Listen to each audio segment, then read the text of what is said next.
O Concello da Pobra e a Comisión de Festas colaboran na organización do Nazareno, unha das festas máis arraigadas e con máis sona en toda a comarca.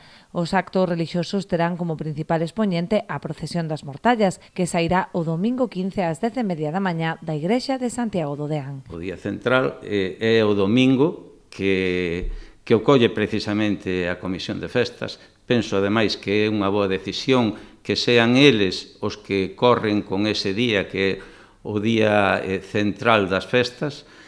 Bueno, a procesión do Nazareno, pois evidentemente é o acto máis importante de todas as festas. En paralelo ao fervor relixioso, a vila pobrense vivirá 4 días de celebracións, coa música como protagonista.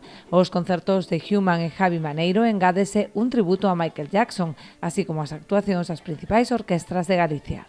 Vamos a ter a Olympus, a París de Noia, bueno, a Trébol, la Ocabán, o sea, as orquestas sí que teñen un peso moi importante, non? Pero tamén queríamos darlle ese enfoque pois máis local, contando con Human e con Maneiro. Maneiro vai a tocar na Pobra, ten moitas ganas, e, bueno, era tamén unha cita que tiña pendente, non?